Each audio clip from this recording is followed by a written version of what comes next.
des photos musulmans. Et à Maurice, des fois, il y a certains chrétiens qui disent hey, Noël pas faire ça, hey, Noël pas faire. Chaque fois que nous sommes capables d'annoncer Jésus-Christ, nous avons saisi l'occasion. Amen. Nous avons dit, venez, faites le Noël, l'église avec nous. Amen. Amen. On converti pour Noël. Amen. Saisissez toutes les occasions pour que le nom du Seigneur nous glorifie. Amen. Je vous apporte aussi les salutations des frères. Le frère parlait que je suis un missionnaire. Oui, moi, c'est mon appel. J'ai toujours été missionnaire. Je crois que 3 mois après que j'étais pasteur, j'étais déjà en mission. Et on a commencé une nouvelle mission dans le Bangladesh. Qui c'est quoi le Bangladesh?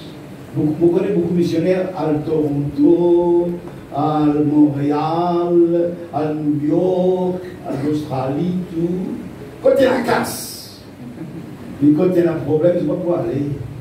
Quand il y a un malheureux, je ne sais pas pour aller. Mais Dieu m'a envoyé là-bas. C'est un miracle que je n'ai pas le temps de vous raconter, sinon ce serait trop long. Et je vous apporte des salutations de ses frères dans la région de Satkhira, de Khulna, dans le sud du Bangladesh, sur la frontière de l'Inde, vers Calcutta. Il y a des millions d'hindous qui ne sont pas encore musulmans. Parce que Bangladesh, c'est 98% musulmans. Ok? Mais il y a des millions d'hindous qui ne sont pas encore musulmans. Ils ont gardé tous ceux qui deviennent chrétiens. Et on a commencé une mission là-bas. Et on va maintenant, je vais retourner probablement avec ma femme. Vous voyez, vous êtes très anglais là-bas, on ne va pas anglais. Enfin, nous faisons anglais baroque. Mais malgré tout, vous êtes prêché en anglais. Guettez bon Dieu, comment il peut faire. Amen. Mais j'ai dû prêcher en anglais, moi qui ne parle pas l'anglais. Bon. Merci Seigneur. Et on va retourner, on va acheter un grand terrain, on va prendre une grande assemblée de Dieu là-bas. On travaille avec les assemblées de Dieu et on va continuer pour que vraiment la gloire du Seigneur puisse se multiplier. Beaucoup de musulmans se convertissent. Vous les voyez, ils ressemblent à des musulmans, mais ce sont des évangélistes chrétiens. Ils vont partout dans tous les camps musulmans et ils vont prêcher la parole. Et de les journées qu'on était là-bas avec mon épouse, on a été dans un camp musulman. Ma femme s'est habillée en musulmane. Déjà, parce que c'est une musulmane. Vous êtes habillée en musulmane là-bas. Ma femme est créole. Vous êtes habillée en musulmane. Et quand on est arrivé là-bas, les musulmans n'étaient pas trop contents de nous voir parce qu'on parlait de Jésus. On a prêché sur le bon samaritain et quand j'ai fini, les responsables sont venus me voir avec le pasteur quand vous allez retourner chez nous.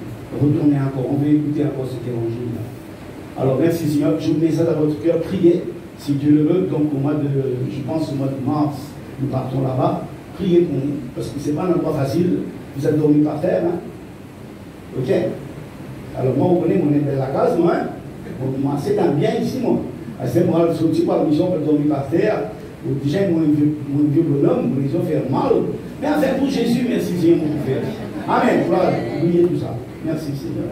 Enfin, n'oubliez pas de prier. Allons lire ce matin dans l'évangile de Matthieu, c'est la semaine de Noël. Allons lire dans l'évangile de Matthieu, chapitre 1er, et puis le verset 18, ce qui s'est passé avant la naissance de Jésus. Matthieu 1er, verset 18. Voici de quelle manière arriva la naissance de Jésus-Christ. Marie, sa mère, ayant été fiancée à Joseph, se trouva enceinte par la vertu du Saint-Esprit, avant qu'ils aient habité ensemble. Joseph, son époux, qui était un homme de bien et qui ne voulait pas la diffamer, se proposa de rompre secrètement avec elle. Comme il y pensait, voici un ange du Seigneur lui apparut en songe et dit: Joseph, fils de David, ne crains pas de prendre avec toi Marie, ta femme, car l'enfant qu'elle a conçu vient du Saint-Esprit. Elle enfantera un fils qui lui donnera le nom de Jésus, celui qui sauvera son peuple de ses péchés. Tout cela arriva afin que s'accomplisse ce que le Seigneur avait annoncé par le prophète. Voici la Vierge sera enceinte, elle enfantera un fils. On lui donnera le nom d'Emmanuel, ce qui signifie Dieu est avec nous. Joseph s'étant réveillé, fit ce que l'ange du Seigneur lui avait ordonné, et il prit sa femme avec lui. Mais il ne la connut point jusqu'à ce qu'il lui enfanté un fils, auquel il donna le nom de Jésus. Je reviens sur un point. Joseph, son époux, qui était un homme de bien et qui ne voulait pas la diffamer, se proposa de rompre secrètement avec elle. C'est ce point-là qu'on va analyser. Joseph devait prendre une décision. Amen. Nous arrivons à la fin de l'année, nous commençons une année nouvelle, Et laissez-moi vous dire, bien aimés frères et sœurs, notre vie est faite de décisions. Et Joseph se trouvait dans une situation pénible, extraordinaire, confuse. Et nous allons voir de quelle manière Joseph a pris la bonne décision. Ce matin, mon thème, c'est comment faire pour prendre une bonne décision dans ta vie. Souvent dans la vie, nous prenons des décisions qui sont catastrophiques, qui font notre malheur.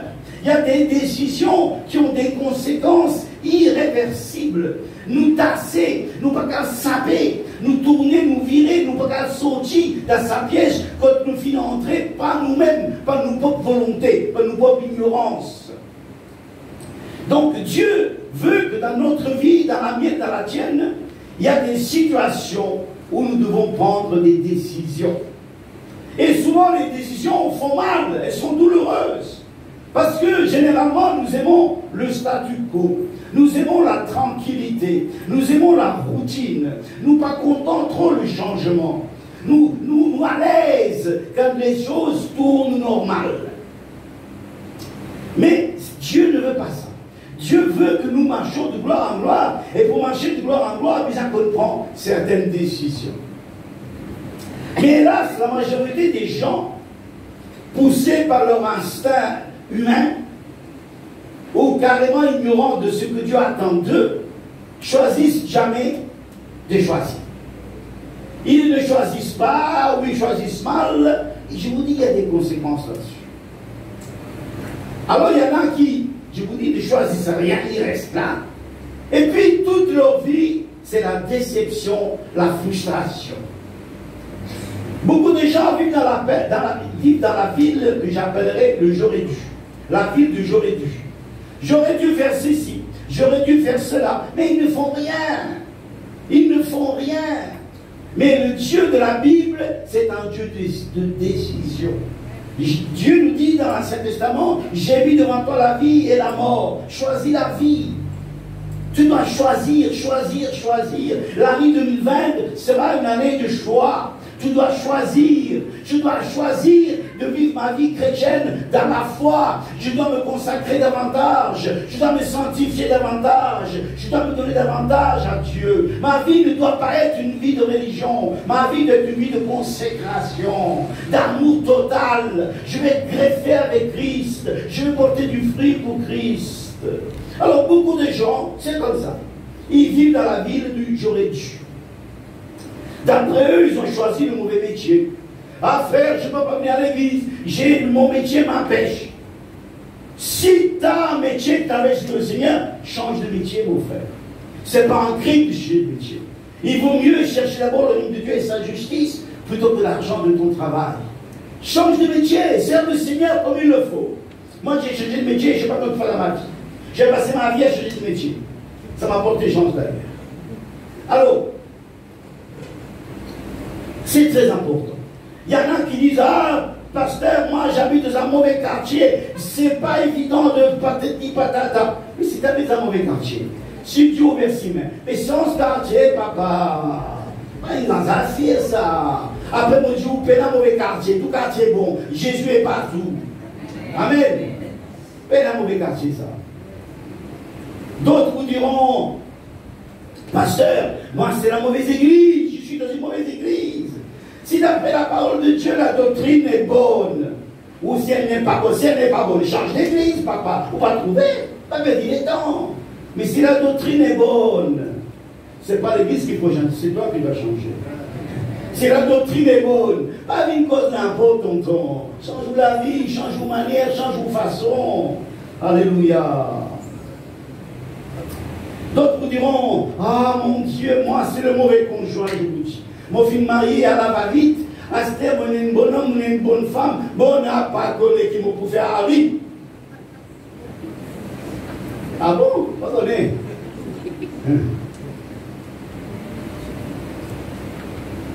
Ne change pas de conjoint. Change tes manières. Amen. Amen. Change tes manières, change ta façon de faire. Et tu verras que ça ira mieux. Amen. Un jour, il y avait une sœur qui avait un sale caractère. Elle est venue voir le pasteur, pasteur, je n'en peux plus de mon bonhomme, mon Dieu. Nous convertis, soi-disant les chrétiens, mais mon Dieu, il y a la guerre tous les jours, à moi, il y a la guerre, quand il est rentré, il y a la guerre.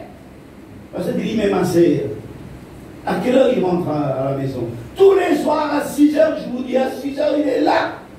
Il dit, ma sœur, vous avez de l'eau chez vous? Je dis, oui.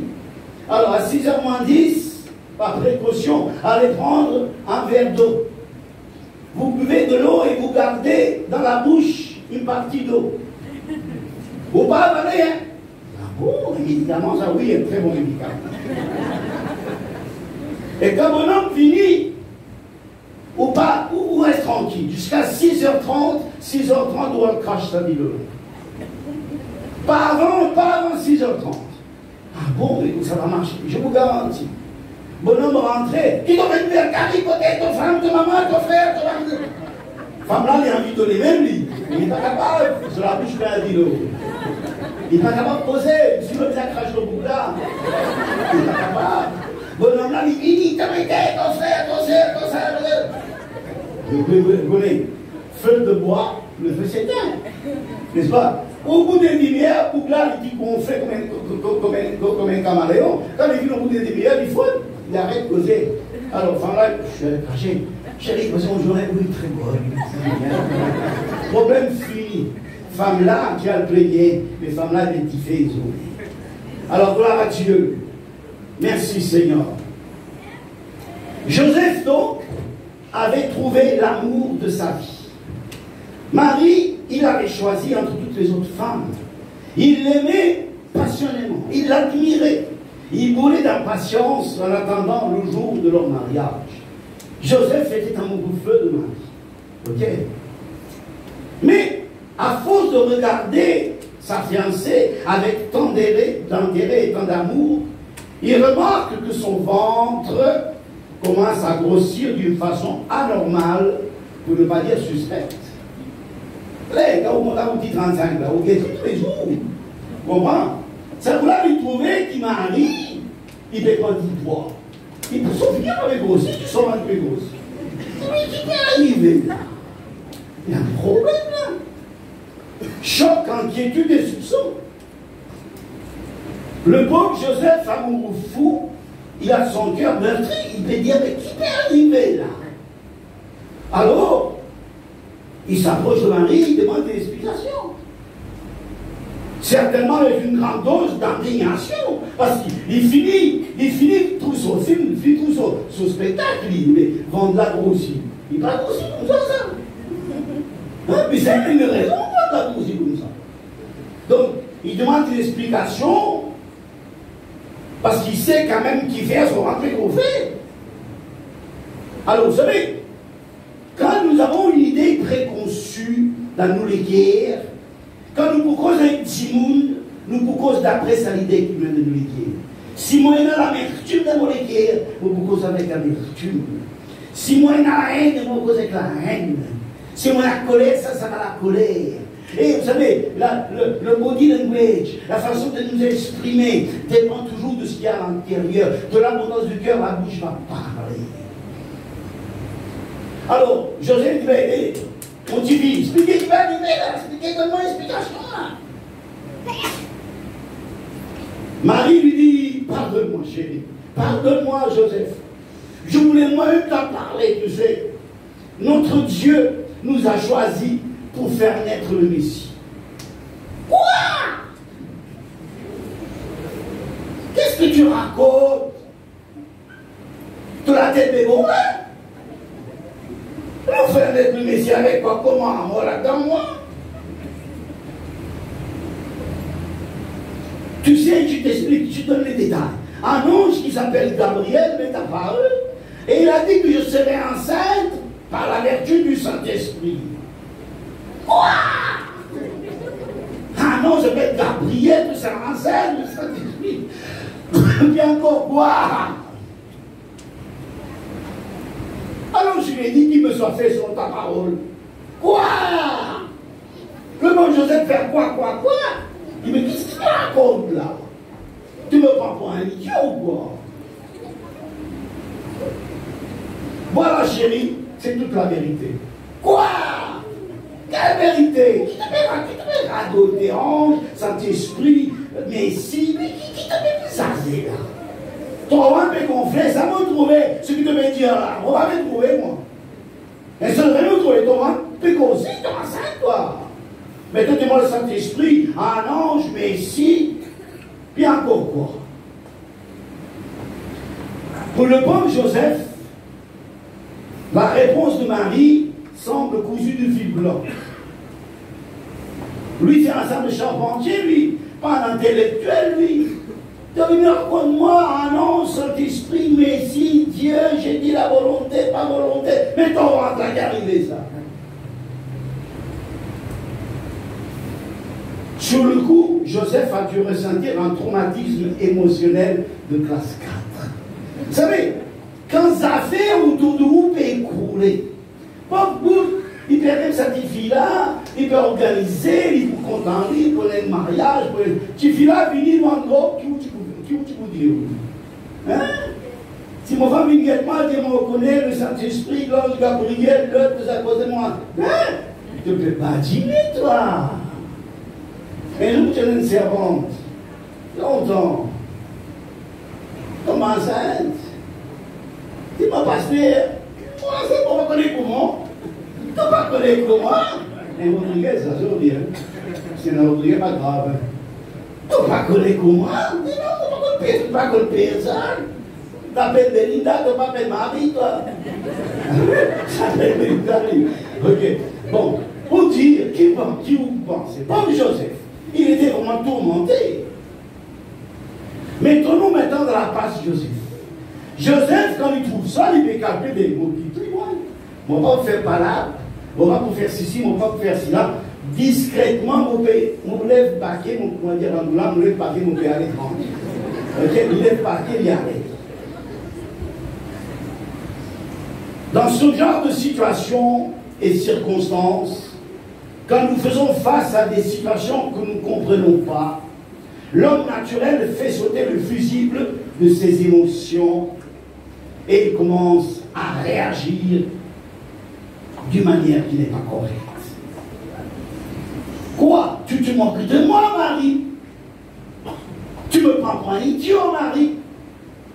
Alors là, on hausse le ton, on change de voix, on commence à dire des choses blessantes. Parce que non seulement nous ne comprenons pas la situation, mais en plus, nous avons l'impression que nous tournons en bourri.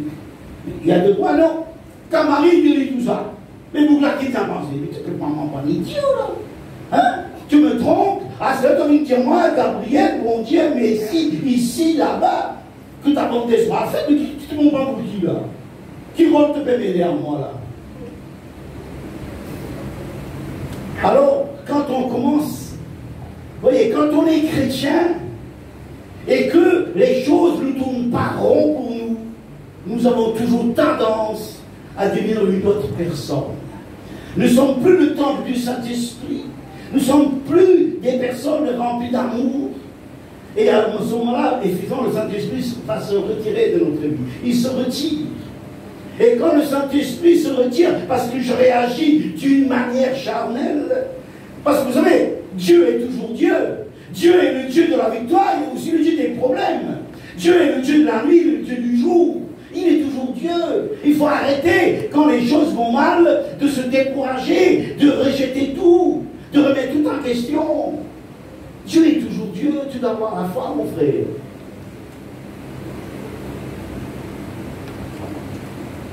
Alors, quand nous réagissons d'une manière charnelle, l'Esprit Saint se retire. Et c'est le diable qui est ces démons qui s'installent dans ma vie, dans ton cœur, dans ta famille. Et le diable, il prend télécommande de l'enfer et il dirige tes paroles. Il dirige tes... Alors, à ce moment-là, tu trouves tout quelque chose avec les yeux du diable. Tu comprends tout quelque chose avec le cœur du diable. Même là où il n'y a rien, tu vois le problème, toi. C'est comme ça que le diable travaille. Le pauvre Joseph me dit, mais pourquoi tu me prends? J'ai jamais entendu une histoire pareille. Et en plus, tu mets mon Dieu là-dedans, tu mets son ange, tu connais son nom, tout ça pour là. Tu fais le ange là, pas fait Charlie, il appelle Gabriel. Hein, tout ça te connaît, toi. Il y a de quoi, non? Il y a de quoi que c'est pour Joseph a été dans la confusion. On vient là, on sort la logique du monde, nous raisonnons comme les gens du monde, nous nous justifions comme les gens du monde, nous accusons comme les gens du monde, et nous appelons, commencer à devenir agressifs avec les gens que tout à l'heure, c'était tout pour nous. Des fois, la personne que tu aimes le plus, ok, tout d'un coup, comment dire, il même vite ton problème. Et non, frère, c'est pas comme ça. C'est pas comme ça. Parce que au fond de nous, d'après ce que nous pouvons trouver, d'après ce que nous pouvons comprendre, nous sommes la victime d'un complot. On nous embête. Et faire nous croire dans les choses qui fausses. Période embête nous, période coquin nous, période abaisse nous, pas coller. Mettez-vous à la place de Joseph. Joseph voulait faire le choix de quitter Marie discrètement. Mais la situation, elle était claire. À cette époque, selon la loi de Moïse, une femme enceinte sans être mariée, et un peu plus encore, pas de la part de son fiancé, devait être dénoncée publiquement, et son fiancé devait être le premier à la lapider. C'était le devoir de Joseph de la dénoncer, parce que la parole du Jean, je disais, tu dois dénoncer le pécheur, tu ne t'associeras pas avec le péché, et quelqu'un qui fait le mal, l'adultère, doit être ôté du milieu de son peuple. Donc Joseph devait être le premier à la lapider, suivi de toute sa famille. C'était son droit et surtout son devoir de juif. Vous voyez, Joseph, quand tu ça, il dit, mais comment il pourra tu Marie? Il compte en lui. Mais en même temps, Marie s'est trompée. Comment il peut faire ça? Il dit, mais non, mais pas connaître. Il m'a dit, il fait caméléon, il pour aller tranquille, il était qui quoi? Comme ça, il peut calculer.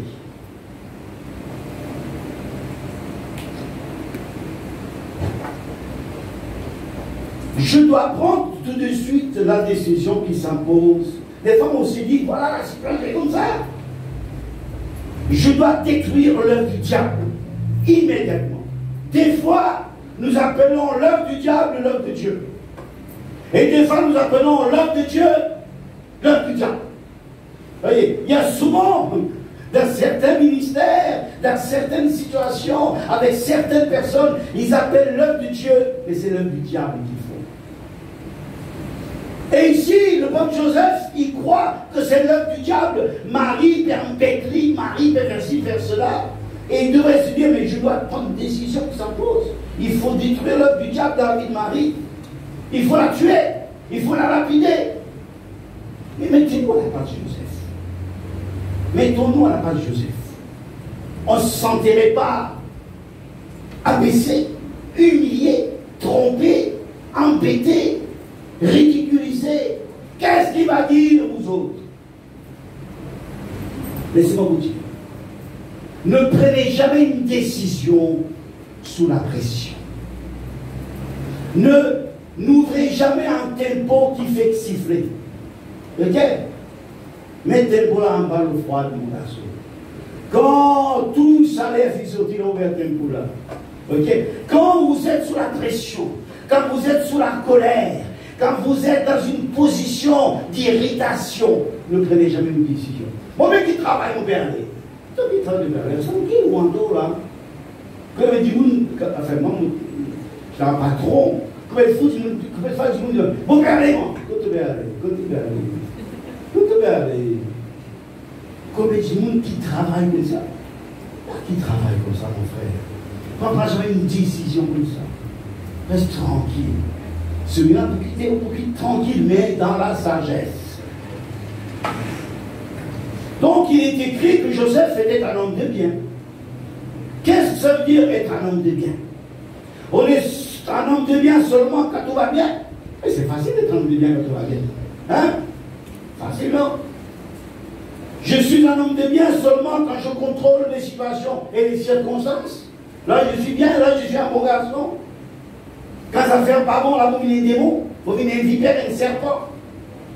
Non. Mais il faut un homme de bien, ça me vient tout le temps. Oui, non.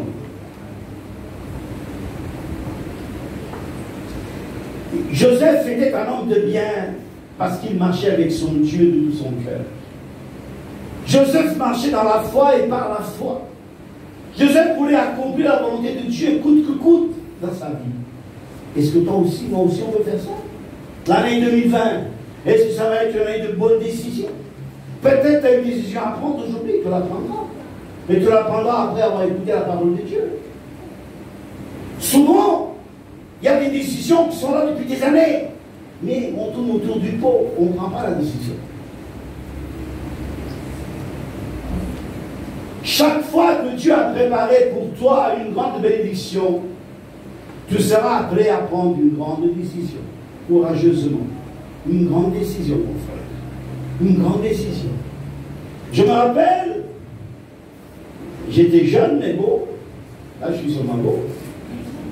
Et je l'ai présenté à ma femme et je l'ai présenté à mon père. Mon père, quand il a vu ma femme, il a vu le diable. Il dit, qui t'a fait? Il a parce qu'il a vu une femme noire. Mais je connais ma femme depuis 46 ans, hein, c'est pas hier qu'on s'est rencontrés, ça fait 46 ans de mariage. Alors, il y a 46 ans, blanc, pas marié en mort, en Italie, dans mon endroit sauvage, quand nous sommes aussi là, j'avais vu tous les morts. J'avais vu tous les morts dans mon endroit, peine à mort, juste dans le cinéma, tout le monde. Astère, moi, mon papa, mon père, les femmes noires, oh, papa, mais qui t'en fous, me l'a pris la fille. Il m'a dit, tu l'as pris la fille, moi, j'ai plus de père non plus. Parce que là, il fallait prendre une décision. J'ai choisi ma femme. Parce que je me suis dit, malgré que j'avais que 20 ans, je n'étais pas encore chrétien. Je dis, ce que mon père fait n'est pas bon.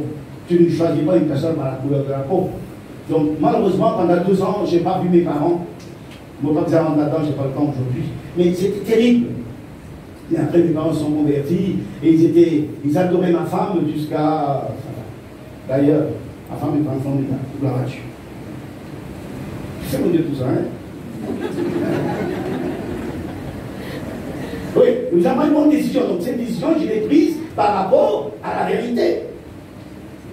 Dieu ne fera jamais rien sans ta coopération. Tu veux une bénédiction? Tu nous as coopéré, mon frère. Tu nous as rendu à ton bénédiction, mon Seigneur. Il ne faut pas tout payer. Il faut faire des choix. Quand moi, je suis venu habiter l'île Maurice, il y a maintenant 39 ans, je suis ici. Il y a 39 ans, tout Mauricien quitte Maurice, pas l'euro. Moi, mon quitte l'euro pour l'île Maurice. Combien tu peux? Tout le monde se dit, Mauricien, en Italie, ils ont tout perdu l'Italie. Moi, mon quitte l'Europe pour l'île Maurice. Vous voyez comment le faire? Ça m'a réussi. Donc, décision, mais en coopération. Tu ne peux pas dire, ben, ce que mon Dieu fait faire. Mais toi, tu as voulu tolérer, bon. Hein? Et oui, mon Dieu choisirait, mon Dieu. Tout ça connaît. Tout ça connaît la parole, tout ça connaît la volonté de Dieu.